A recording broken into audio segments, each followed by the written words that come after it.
Hello, and welcome to Twisted Yarns. I am your host and creator, Zach Minute. I endeavor to bring you new narrations of the latest and greatest eerie internet stories. This week we feature a story from Creepypasta called The Scoutmaster's Tale by Tanak. The Scoutmaster's Tale follows a group of scouts on an overnight trip. If you like what you hear, please be so kind as to like and subscribe. Without further delay, The Scoutmaster's Tale.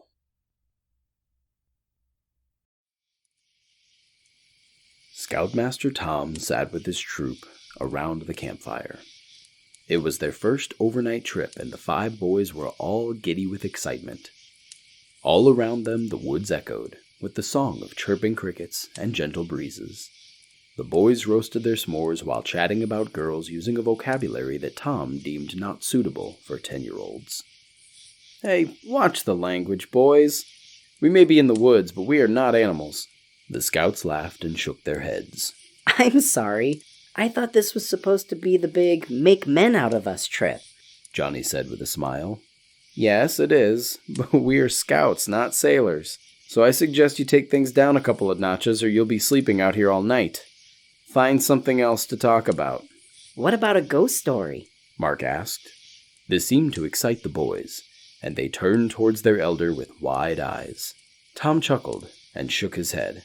"Oh, come on! You said you had been in the Scouts since you were our age. You must have heard some great stories around your campfires growing up," Frank encouraged. Tom sighed. He wasn't sure if the boys were ready for this story, but he knew they wouldn't leave him alone without hearing one.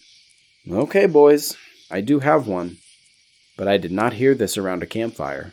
This story was something that happened to me."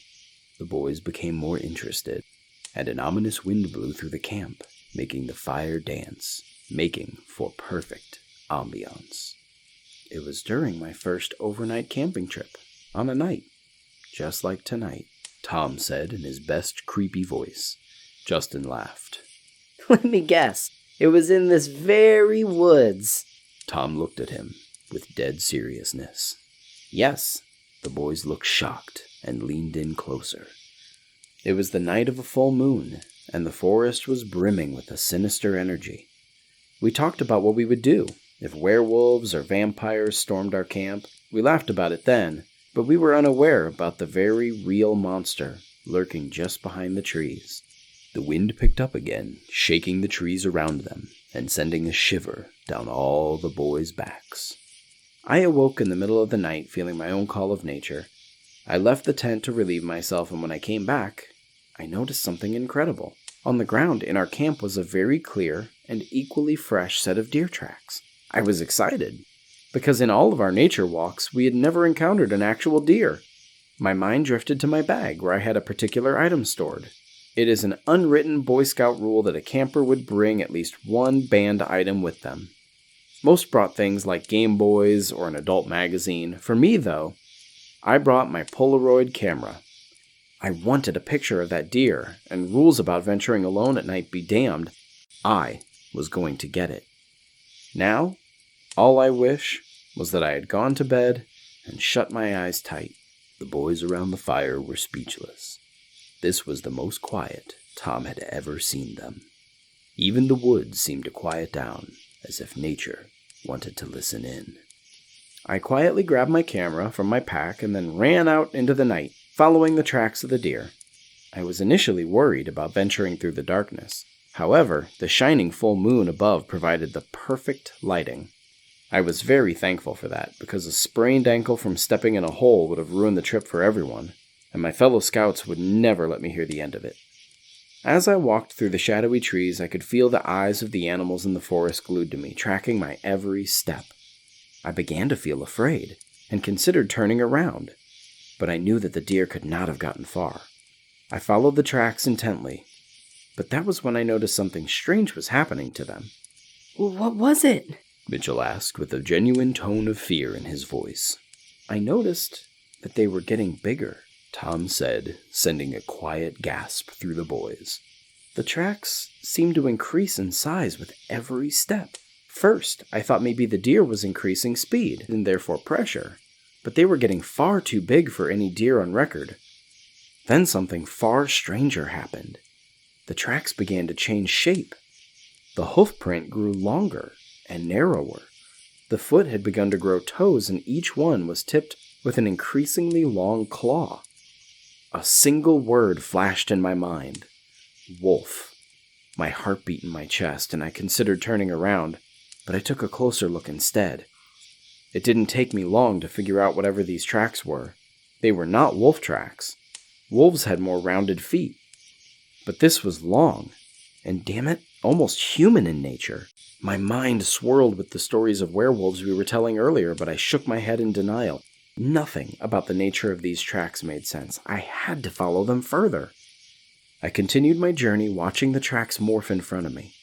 They became more skeletal, and yet each track sunk deeper into the ground, indicating a great change in weight. They started looking less humanish and more monstrous. At the mention of monsters, a strange sound emitted from the bush just beyond the camp. Tom wasted no time in shining his emergency light at the brush, but found no sign of what made the noise. He sat down and continued the tale for his captive audience. The tracks took me deeper into the woods, where even the light of the moon struggled to pierce. With every step, I could feel the beat in my chest grow louder and louder. Finally, the trail led to what I could only assume was the lair of the beast. There was a small cave with moss hanging down in front of its mouth. I began to shake and slowly back away. It wasn't the darkness of the cave, or what lay within its depths that frightened me, but the smell.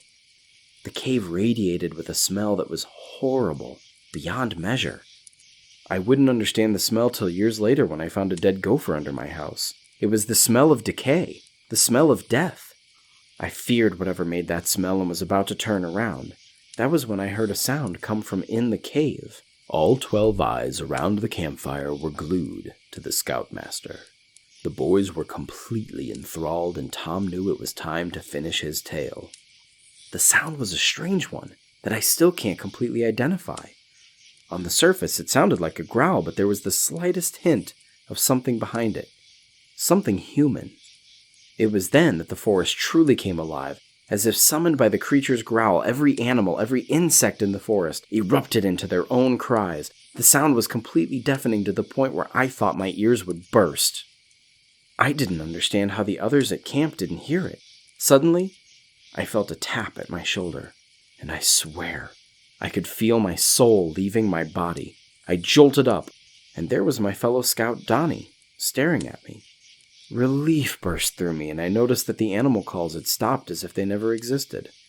Donnie asked me what I was doing out of bed, and I told him of the tracks. I was about to say that we should head back when I saw something that made my blood freeze, despite the summer heat. Behind Donnie, I could see his tracks in the dirt, and they did not come from the direction of camp. The tracks came directly from the cave. I shook in fear, and Donnie stared at me with that smile that bordered on macabre. I looked into my friend's green eyes that were almost glowing in the moonlight. Were his eyes always green? I asked myself. Donnie's smile grew, and maybe it was the trick of the light, but I thought I saw pointed fangs in his mouth. Come on, Tommy. There is something I want to show you. Trust me, you will remember it forever. I followed his finger, and he was pointing into the cave.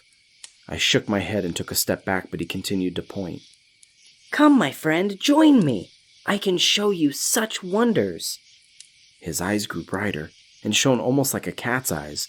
He began to inch towards me, and his hand outstretched, and I noticed that his fingers were clawed. That was enough for me. I ran towards our camp.